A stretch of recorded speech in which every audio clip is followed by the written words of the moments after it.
4 വർഷത്തെ ഏറ്റവും വലിയ സിംഗിൾ ഡേ റാലി അത് ഇന്നാണ് മാർക്കറ്റ് കാഴ്ചവെച്ചത്. ഒരിക്കലും ഇന്ത്യൻ സ്റ്റോക്ക് മാർക്കറ്റിനെ അണ്ടർ എസ്റ്റിമേറ്റ് ചെയ്യരുത്. നിഫ്റ്റി ഉയർന്ന ഏകദേശം 4%. അതിൽ ഏറ്റവും കൂടുതൽ ഉയരാൻ സഹായിച്ച ഇൻഡെക്സ് IT ആണ്. IT ETF-കളും IT-യുമായിട്ട് ബന്ധപ്പെട്ടിട്ടുള്ള മ്യൂച്വൽ ഫണ്ടുകളും നല്ല രീതിയിൽ ഉയർന്നിട്ടുണ്ട്. ഇതിനെ ഫോളോ ചെയ്തിട്ട് മറ്റ് ഇൻഡെക്സുകളും ഉയരുന്നുണ്ട്. പ്രധാനപ്പെട്ട 2 കാരണങ്ങൾ: ഒന്ന്, സീസ് fire between India and Pakistan, എല്ലാവർക്കും അറിയാവുന്നതാണ്. രണ്ടാമത്തേത്, US-ഉം ചൈനയും തമ്മിലുള്ള ട്രേഡ് വാർ അവസാനിച്ചു. ട്രംപ് ചൈനീസ് പ്രസിഡന്റിനെ ബായ് എന്ന് വിളിച്ചു. ചൈനീസ് പ്രസിഡന്റ്, പുള്ളിയുടെ പേര് ഇച്ചിരി ഡിഫിക്കൽട്ടായതുകൊണ്ടാണ് പേര് പറയാത്തത്, അദ്ദേഹം ട്രംപിനെ ബെഡ ബായി എന്നും വിളിച്ചു. അപ്പോൾ 2 ബായിമാരും തോള് കൈയിട്ടു. അങ്ങനെ ആ ഒരു നാടകം അവിടെ അവസാനിച്ചു. നാടകം എന്ന് പറയാൻ ഒരുപാട് കാരണങ്ങളുണ്ട്. ഞാൻ ഇതിനു മുമ്പ് ഇലുമിനാറ്റിയുടെ വീഡിയോ ചെയ്തായിരുന്നു. സ്റ്റോക്ക് മാർക്കറ്റും ഇലുമിനാറ്റിയും അതെന്താണോ അതേപോലെ തന്നെയാണ് സംഭവിക്കുന്നത്. ഇതൊക്കെ വെറും ഡ്രാമയാണ്. മാർക്കറ്റിനെ ഉയർത്താനും താഴ്ത്താനുമുള്ള ഡ്രാമ. അല്ലെങ്കിൽ ഇങ്ങനെയൊക്കെ മാർക്കറ്റിന് നല്ല ഉയരങ്ങളിലേക്ക് എത്താനായിട്ട് സാധിക്കും. ഇപ്പോൾ സിംഗിൾ ഡേയിലെ ഏറ്റവും വലിയ ഗെയിനാണ് ഇന്ന് നടന്നിരിക്കുന്നത്. എന്നാൽ സിംഗിൾ ഡേയിലെ ഏറ്റവും വലിയ ലോസ് നടന്നിട്ടുള്ള ദിവസം ഉണ്ടായിട്ടുണ്ട്. അതായത് 4 വർഷത്തെ ഡേറ്റ. ഇതിനു മുമ്പ് ഞാൻ ഏതാനും മാസങ്ങൾക്ക് മുമ്പാണ് അത് വായിച്ച് ഓർക്കുന്നുണ്ട്. 4 വർഷത്തെ ഏറ്റവും സിംഗിൾ ഡേ ലോ ഇന്നായിരുന്നു എന്നും പറഞ്ഞ് ദിവസമൊക്കെ മറന്നുപോയി. എന്നാലും അങ്ങനെ ഉണ്ടായിരുന്നു. ഇപ്പോൾ അതിൻ്റെ നേരെ ഓപ്പോസിറ്റ് വന്നു. എന്തുകൊണ്ട് ഇതൊക്കെ വരുന്നു? ഇതിലാരൊക്കെയാണ് ബലിയാടുകളാകുന്നതെന്ന് നോക്കിക്കഴിഞ്ഞാൽ പാവപ്പെട്ട ജനങ്ങളാണ് ഇതിൽ ബലിയാടുകളാവുന്നത്. അതായത് മാർക്കറ്റിനെ കുറിച്ച് വലിയ നോളജോ കാര്യങ്ങളോ ഒന്നുമില്ല. മാർക്കറ്റ് താഴേക്ക് പോയപ്പോൾ ഞാൻ ഓരോ സ്ട്രാറ്റജിയും സംഭവമൊക്കെ കൊണ്ടുവന്നു. ആ സ്ട്രാറ്റജി ഉപയോഗിച്ച് ഇൻവെസ്റ്റ് ചെയ്ത എല്ലാവർക്കും പ്രോഫിറ്റിലായിരിക്കും എല്ലാവരും ഇപ്പോൾ ഉണ്ടാവുക. മ്യൂച്വൽ ഫണ്ടിൻ്റെയൊക്കെ ഡേറ്റ വരുന്നേ ഉള്ളൂ. മ്യൂച്വൽ ഫണ്ട് പോർട്ട്ഫോളിയോ ഒക്കെ ഇന്ന് രാത്രി നാളെ രാവിലെയോട് കൂടി എല്ലാവരുടെയും അപ്ഡേറ്റ് ആകും. നല്ല വ്യത്യാസം ഉണ്ടാകും. നിഫ്റ്റിയിൽ മാത്രം 4% ഗെയിനാണ് കിട്ടിയിരിക്കുന്നത്. എനിക്ക് തോന്നുന്നു സെൻസെക്സ് ഇനി അതിലേക്ക് എത്താൻ 4% കാണ്ടേ ഉള്ളൂ. അതായത് 2020 തൊട്ടിട്ടുള്ള ഡേറ്റ എടുത്തു കഴിഞ്ഞാൽ ഭീകരമായിട്ടുള്ള റാലി നടന്ന മാർക്കറ്റ് പിന്നീട് നല്ല രീതിയിൽ താഴേക്ക് വരികയും ആ വരുന്നതിന് മുമ്പ് ക്രിയേറ്റ് ചെയ്ത ഹൈൻ്റെ അടുത്തേക്ക് എത്താൻ ഇനി അധികം ദൂരമൊന്നുമില്ല. ഏതാണ്ട് എത്താറായി. ഏതാണ്ട് ഒരു 3 മാസം കൊണ്ട് ആ ഹൈ എത്തുമെന്നായിരുന്നു ഞാൻ മനസ്സിൽ കരുതിയിരുന്നത്. ഇങ്ങനെ പോവുകയാണെങ്കിൽ ഇതിപ്പോൾ ഒറ്റ ദിവസം കൊണ്ട് തന്നെ അങ്ങ് എത്തി. ഇനിയിപ്പോൾ എത്ര ദൂരമുണ്ട്? ഒരു 1300 പോയിൻറ്റും കാണ്ടല്ലേ ഉള്ളൂ ഇനിയിപ്പോൾ നിഫ്റ്റി എത്താനായിട്ട്. ഭയങ്കരം തന്നെ. ഒരു കാരണവശാലും ഇന്ത്യൻ മാർക്കറ്റിനെ അണ്ടർ എസ്റ്റിമേറ്റ് ചെയ്യരുത്. SIP ഒക്കെ ക്യാൻസൽ ചെയ്ത് വിറ്റുപോയവരുടെയൊക്കെ അവസ്ഥയൊന്ന് ആലോചിച്ച് നോക്കി. പലരും ലോസിലായിരിക്കും വിറ്റിട്ടുണ്ടാകുക. സ്റ്റോക്ക് നമുക്ക് അറിയത്തില്ല. മാർക്കറ്റ് കയറുമ്പോൾ തിരിച്ച് കയറുമെന്ന് നമുക്ക് അറിയത്തില്ല. എന്നാൽ മ്യൂച്വൽ ഫണ്ട് അങ്ങനെയല്ലല്ലോ. നല്ല മ്യൂച്വൽ ഫണ്ടുകൾ, നല്ല ട്രാക്ക് റെക്കോർഡുള്ള മ്യൂച്വൽ ഫണ്ടുകൾ മാർക്കറ്റ് തിരിച്ച് കയറുമ്പം അതിനെ കഴിഞ്ഞ് ശക്തമായിട്ടായിരിക്കും കയറുന്നത്. അപ്പോൾ ഈ 2 ഡ്രാമകൾ, ഇപ്പോൾ പാകിസ്ഥാൻ്റെ ഇതും ഡ്രാമയാണെന്ന് പറയാൻ പറ്റിയില്ല. എന്നാൽ ട്രംപിൻ്റെയും ചൈനീസ് പ്രസിഡൻ്റ് അത് ഡ്രാമ തന്നെയായിരുന്നു. ആ സംഭവം കഴിഞ്ഞു. ഇവർ എന്തൊക്കെയോ ചെയ്യേണ്ടതൊക്കെ ഇവർ താഴെ ലെവലിലൊക്കെ ചെയ്ത് കാണും. അവസാനം 2 പേരും കൂടെ കൈ കൊടുത്ത് പിരിഞ്ഞു. മാർക്കറ്റ് ഷൂട്ടപ്പ് ചെയ്തു. അപ്പോൾ ഇതിൻ്റെ ഇടയ്ക്ക് നടന്നിട്ടുള്ള ഈ ഒരു ഫ്ലക്ച്വേഷനിൽ ഒരുപാട് ഇൻവെസ്റ്റേഴ്സിൻ്റെ പൈസ നഷ്ടപ്പെട്ടു. അത് വിറ്റവർക്ക് മാത്രമാണ്. ലോസ് ബുക്ക് ചെയ്തവർക്ക് അവരുടെ ക്യാഷ് നഷ്ടപ്പെട്ടു. എന്നാൽ അത് ബുക്ക് ചെയ്യാത്ത ആൾക്കാരുണ്ട്. അവർ റിലീഫ് റാലി ആസ്വദിച്ചുകൊണ്ടിരിക്കുകയാണ്. ഇനി എത്രയും പെട്ടെന്ന് മാർക്കറ്റ് അതിൻ്റെ ഹൈ, ഇപ്പം ഞാൻ പ്രതീക്ഷിക്കുന്ന ആ ഒരു ഡിലേ ഒന്നും വരുന്നില്ല. അപ്പം എപ്പോഴാണെന്ന് നമുക്കറിയത്തില്ല, ആർക്കും അറിയില്ലല്ലോ. അപ്പോൾ അതിൻ്റെ ഹൈയും ബ്രേക്ക് ചെയ്ത് പുതിയ ഉയരങ്ങളിലേക്ക് വളരെയധികം മുകളിലേക്ക് പോകാനുള്ള സാധ്യത വളരെ കൂടുതലാണ് ഇന്ത്യൻ സ്റ്റോക്ക് മാർക്കറ്റിന്. ഇപ്പോൾ സ്മോൾ ക്യാപ്പൊക്കെ ആണെങ്കിൽ ഇന്ന് ഒരു 4% മുകളിലേക്കാണ് BSE സ്മോൾ ക്യാപ്പ് ഇൻഡെക്സ് ഉയർന്നിരിക്കുന്നത്. 4.18% ഉയർന്നിരിക്കുന്നത്. മിഡ് ക്യാപ്പ് ആണെങ്കിലും 3.85% ഇന്ന് ഉയർന്നിട്ടുണ്ട്. സെൻസെക്സ് 3.74% ഉയർന്നിട്ടുണ്ട്. നിഫ്റ്റി ആണെങ്കിലും ഏതാണ്ട് 1000 പോയിൻറ്റിനോട് അടുപ്പിച്ച് 916 പോയിൻറ്റ് കാണ്ടാണ് ഇന്ന് ഉയർന്നിരിക്കുന്നത്. അപ്രോക്സിമേറ്റ്ലി കേട്ടോ. അതായത് ഒരു 3.82% അപ്പാണ് സിംഗിൾ ഡേ ഇന്ന് ഉണ്ടായിരിക്കുന്നത്. മാർക്കറ്റ് ക്യാപിറ്റലൈസേഷനൊക്കെ എത്രയോ ബില്യൺ, വലിയ കണക്ക് പറയുന്നുണ്ട്. അപ്പം അത്രയും ഉയർന്നിട്ടുണ്ട്. അതായത് 16 ലക്ഷം കോടി ഇന്ത്യൻ സ്റ്റോക്ക് മാർക്കറ്റിൽ മാർക്കറ്റ് ക്യാപിറ്റലൈസേഷൻ ഇന്ന് ഒറ്റ ദിവസം കൊണ്ട് ഉയർന്നു. നിഫ്റ്റി 50യിൽ ഏറ്റവും കൂടുതൽ ഉയർന്നിരിക്കുന്ന സ്റ്റോക്കുകൾ അദാനി എൻ്റർപ്രൈസസ് 7.7% ഉയർന്നിട്ടുണ്ട്. ശ്രീറാം ഫിനാൻസ്, ട്രെൻഡ്, വിപ്രോ 6-7% ഉയർന്നിട്ടുണ്ട്. എന്നാൽ ഇൻഡസിൻഡ് ബാങ്കും സൺഫാർമയും താഴുകയാണ് ചെയ്തത്. ഇനി ഏത് സെക്ടറാണ് ഏറ്റവും കൂടുതൽ ഉയർന്നതെന്ന് ചോദിച്ചാൽ വീഡിയോയുടെ തുടക്കത്തിൽ നമ്മൾ പറഞ്ഞിട്ടുണ്ടായിരുന്നു. IT ഔട്ട് പെർഫോംഡ് ആയിരുന്നു. 6.7% IT സെക്ടർ ഉയർന്നിരിക്കുന്നത്. റിയാലിറ്റിയും മെറ്റലും ഓട്ടോയും ഒക്കെ ഇന്ന് ഉയർന്നിട്ടുണ്ട്. ഫാർമ ഒരു ചെറിയ ഉയർച്ച, വളരെ ചെറിയൊരു ഉയർച്ച കാഴ്ചവെച്ചിട്ടുണ്ട്. ഏറ്റവും കൂടുതൽ വോളിയത്തിൽ ട്രേഡ് ചെയ്തിട്ടുള്ള സ്റ്റോക്ക് എന്ന് പറഞ്ഞിട്ടുണ്ടെങ്കിൽ യെസ് ബാങ്ക് 52.75 കോടി വോളിയം ട്രേഡ് ചെയ്തിട്ടുണ്ട്. വില കുറവുള്ളതുകൊണ്ടായിരിക്കാം. മാത്രമല്ല യെസ് ബാങ്കിനൊക്കെ സംതിങ് എന്തൊക്കെയോ സംഭവിക്കുന്നുണ്ട്, ഒന്ന് നോക്കിക്കോളുക. വോഡാഫോൺ ഐഡിയ 41.42 കോടിയുടെ വോളിയത്തോടു കൂടി ട്രേഡ് ചെയ്തിട്ടുണ്ട്. പിന്നെ റിലയൻസ് പവർ 16.48 കോടി വോളിയം. പിന്നെ സുസ്ലോൺ എനർജി 8.95 കോടി വോളിയം. ഇതെല്ലാം ആൾക്കാരുടെ ഫേവറേറ്റ് സ്റ്റോക്കുകൾ അല്ലേ. യെസ് ബാങ്ക്, വോഡാഫോൺ വില കുറഞ്ഞുകൊണ്ടാണോ എന്ന് എനിക്ക് നല്ല സംശയമുണ്ട്. റിലയൻസ് പവർ പിന്നെ സുസ്ലോണും ഒക്കെ. GTL ഇൻഫ്രയ്ക്കും നല്ല വോളിയം ഉണ്ടായിരുന്നു, 8 കോടിയോളം വോളിയം ഉണ്ടായിരുന്നു. അപ്പോൾ ഇതാണ് പ്രധാനപ്പെട്ട നല്ല വോളിയത്തോടു കൂടി ട്രേഡ് ചെയ്തിട്ടുള്ള സ്റ്റോക്കുകൾ.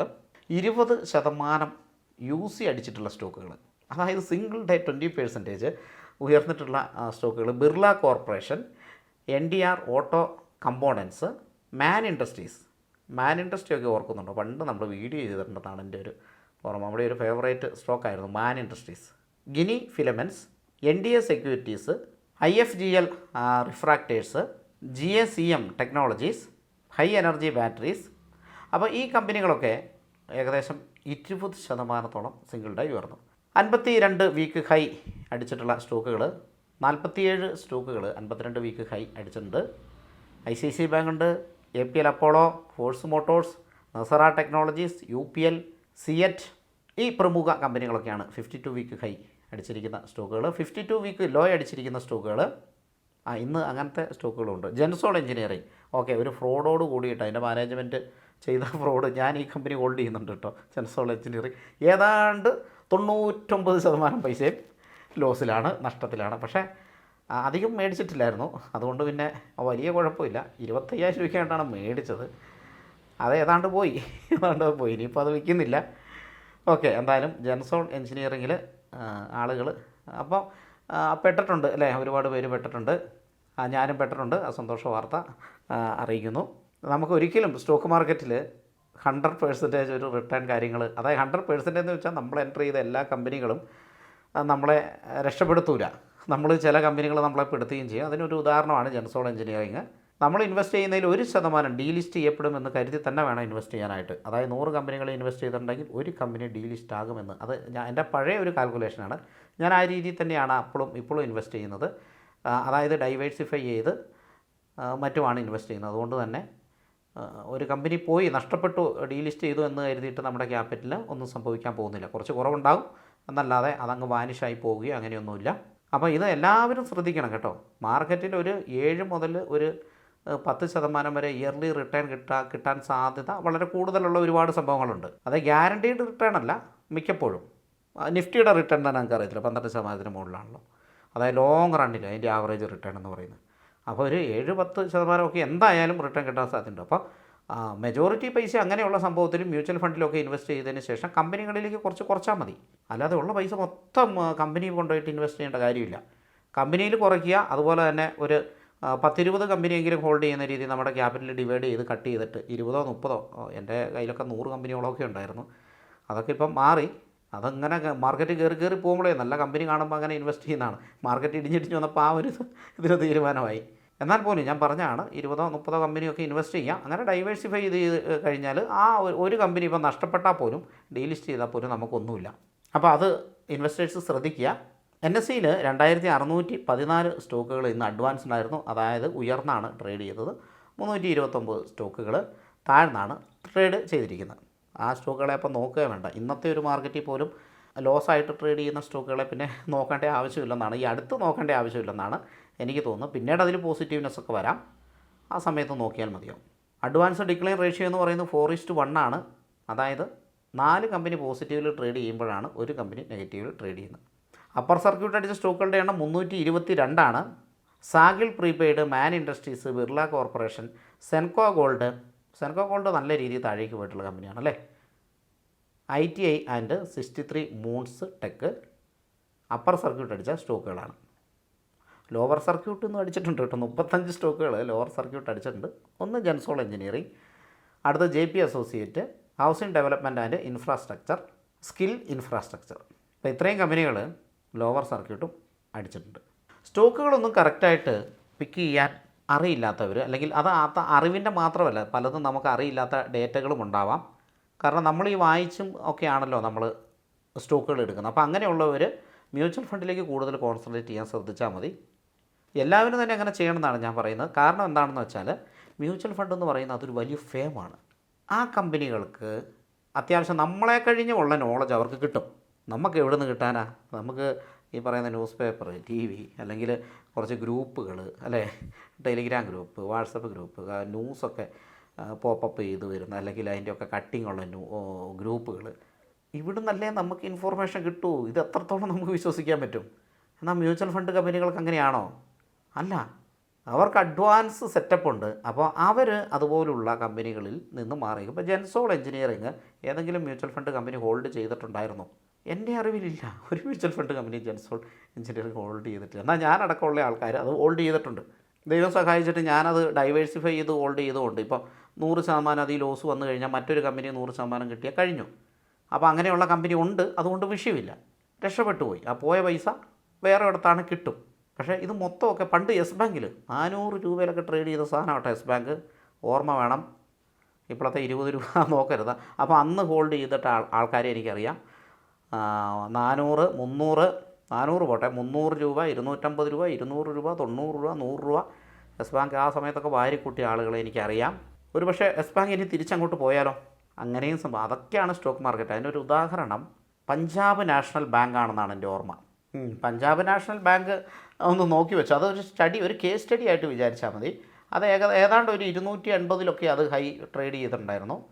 250, 230 അങ്ങനെയൊക്കെ അവിടെയൊക്കെ ട്രേഡ് ചെയ്തിട്ടുള്ള പഞ്ചാബ് നാഷണൽ ബാങ്ക് ഈ കഴിഞ്ഞ കുറച്ച് മാസങ്ങൾക്ക് മുമ്പ് 20 ചില്ലുവാനൊക്കെ വന്നു. 22, 23, 25, 26 ഈ ലെവലിലൊക്കെ ട്രേഡ് ചെയ്തതിന് ശേഷം 140 രൂപയിലേക്കൊക്കെ പോയി.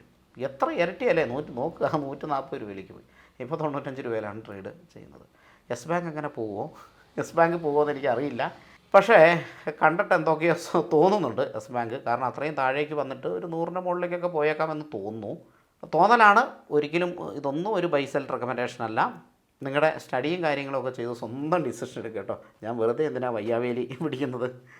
എന്തായാലും ഇൻവെസ്റ്റേഴ്സിന് വളരെയധികം കോൺഫിഡൻസ് കൊടുത്തുകൊണ്ട് മാർക്കറ്റ് ഭയങ്കരമായിട്ട് 4 വർഷത്തെ ഏറ്റവും വലിയ ഹൈ, സിംഗിൾ ഡേ ഹൈ ഇന്ന് ക്രിയേറ്റ് ചെയ്തിരിക്കുകയാണ്. വളരെ ഹാപ്പി ന്യൂസാണ്. അതുകൊണ്ടാണ് ഞാൻ പെട്ടെന്നൊരു വീഡിയോയുമായിട്ട് വന്നത്. ഇതിൻ്റെ കാരണങ്ങൾ വളരെ സിമ്പിളാണ്. നമ്മൾ ഓൾറെഡി അത് ഡിസ്കസ് ചെയ്ത് കഴിഞ്ഞു. ട്രംപ്, ചൈന, അല്ലെങ്കിൽ അമേരിക്ക, ചൈന, പിന്നെ ഇന്ത്യ, പാകിസ്ഥാൻ, ഈ 4 രാജ്യങ്ങളാണ് ശരിക്കും പറഞ്ഞ് ഈ റാലിക്ക് കോൺട്രിബ്യൂട്ട് ചെയ്തത്. Thank you for watching. എന്തായാലും ഇനി ബോട്ടം ഫിഷിംഗ് ഒന്നും ഇനി നടക്കുമെന്ന് തോന്നുന്നില്ല. കാരണം അതിൻ്റെയൊക്കെ സമയം കഴിഞ്ഞു പോയി. ആ സമയത്തൊക്കെ വാങ്ങിയവർ ഭാഗ്യവാന്മാർ. ഇനിയിപ്പോൾ അങ്ങോട്ടൊക്കെ മാർക്കറ്റ് പോകുമോ എന്നുള്ളത് കണ്ടറിയണം. താഴെ ലെവലിൽ നിന്ന് ഇപ്പോൾ എല്ലാവർക്കും വാങ്ങാനൊന്നും പറ്റില്ല. അങ്ങനെയാണെങ്കിൽ ഞാനൊരു കാര്യം ചോദിക്കട്ടെ. ഈ DIS മിക്കവാറും DIS FIs ഇന്ന് നെറ്റ് ബയ്യേഴ്സ് ആയിരിക്കും. ഇവർ നാളെയും നെറ്റ് ബയ്യേഴ്സ് ആയിരിക്കും. ഇവർ അടുത്ത മാസവും നെറ്റ് ബയ്യേഴ്സ് ആയിരിക്കും. അതായത് മാർക്കറ്റ് ഇപ്പോൾ ഉയർന്നു പോകാമെന്ന് വിചാരിച്ചു. ഇപ്പോൾ ഈ മാർക്കറ്റ് 25,000-ലെത്തി. ഇനി മാർക്കറ്റ് 26,000-ലെത്തുമ്പോൾ ഇവർ ബൈ ചെയ്യും. അപ്പോൾ പിന്നെ നമുക്ക് ബൈ ചെയ്യുന്ന തന്നെ കുഴപ്പം. കാരണം ഈ ബോട്ടത്തിൽ പോയിട്ട് എല്ലാ പൈസയും അവിടെ കൊണ്ടുപോയിട്ട് ബൈ ചെയ്യൽ എന്നൊക്കെ പറയുന്നതൊന്നും നടക്കുമൊന്നുമില്ല. അതൊന്നും കുറേയൊക്കെ ബൈ ചെയ്യാമെന്നല്ലാതെ അത് ഇൻസ്റ്റിറ്റ്യൂഷൻസും നടക്കുന്നില്ല. പിന്നെയാ നമുക്ക്. അപ്പോൾ അങ്ങനെ പേടിക്കൊന്നും വേണ്ട. അങ്ങനെ പല കസ്റ്റമേഴ്സും എന്നോട് അയ്യോ താഴെ പോയപ്പോൾ എനിക്ക് അധികം ചെയ്യാൻ പറ്റിയില്ലേ, അതെനിക്കും അധികം ചെയ്യാൻ പറ്റിയില്ല. താഴെ പോയപ്പോൾ പൈസ വേണ്ടേ, ക്യാഷ് വേണ്ടേ. അപ്പോൾ താഴെ പോകുമ്പോൾ നമുക്ക് ഭയങ്കരമായിട്ട് അങ്ങനെ ചെയ്യാനൊന്നും പറ്റിയല്ല. എല്ലാവർക്കും പറ്റിയല്ലോ, ഇതെല്ലാവരുടെയും ഒരു ഇത്. അപ്പോൾ നമ്മൾ മുകളിലേക്ക് പോകുമ്പോൾ കയറിപ്പോയി, ഇനി താഴെ ഇറങ്ങി വന്നിട്ട് ഇൻവെസ്റ്റ് ചെയ്യാമെന്ന് കരുതിയിരിക്കും. അതിൻ്റെ ഒന്നും ഒരാവശ്യമില്ല. അങ്ങനെ ഇൻവെസ്റ്റ് ചെയ്യാനോട്ട് പറ്റുമില്ല. അപ്പോൾ അത് മനസ്സിലാക്കുക. കാരണം ചിലപ്പോൾ താഴേക്ക് ഇനി ഈ കണ്ട ലോ, അതായത് 21,750 നമ്മളൊരു ലോ കണ്ടായിരുന്നല്ലോ, ആ ലോ ഇനി ഒരിക്കലും കാണാതെ പോട്ടെ. അങ്ങോട്ട് മാർക്കറ്റ് പോകാതിരിക്കട്ടെ, ഉയരത്തിലേക്ക് പോട്ടെ. പുതിയ ഹൈ ക്രിയേറ്റ് ചെയ്യാൻ ഒരുപാട് മാസങ്ങൾ മുന്നിലുണ്ട്. എന്തായാലും എല്ലാവർക്കും നല്ലൊരു വെൽത്ത് സ്റ്റോക്ക് മാർക്കറ്റിൽ നിന്ന് ലഭിക്കട്ടെ. Thank you for watching. അതുപോലെ നമ്മുടെ അക്കൗണ്ട് എടുക്കാനുള്ളത് കേട്ടോ ലിങ്ക്, ആ ഏഞ്ചൽ വണ്ണിലൊക്കെ ഒന്ന് അക്കൗണ്ട് എടുത്ത് ഉഷാറാക്കുക. ഏഞ്ചൽ വണ്ണുകാരൊക്കെ വിളിക്കുന്നുണ്ട്, കസ്റ്റമർ കുറവാന്നൊക്കെ പറഞ്ഞ് യുദ്ധമൊക്കെ നടക്കുമ്പോൾ ആരും ഇൻവെസ്റ്റ് ചെയ്യാൻ. ശരിയാണ്. അപ്പോൾ ഏഞ്ചൽ വണ്ണ്, അസറ്റ് പ്ലസ് അതിലൊക്കെ അക്കൗണ്ട് എടുക്കുന്നവർക്ക് ലിങ്ക് ഡിസ്ക്രിപ്ഷനിൽ കൊടുത്തിട്ടുണ്ട്. എടുത്തവർ എനിക്ക് വാട്സപ്പ് മെസ്സേജ് അയയ്ക്കുക. എന്നാൽ കഴിയാവുന്ന ഉപകാരങ്ങളൊക്കെ ചെയ്യാം. Thank you for watching. മറ്റൊരു വീഡിയോയിൽ വീണ്ടും കാണാം.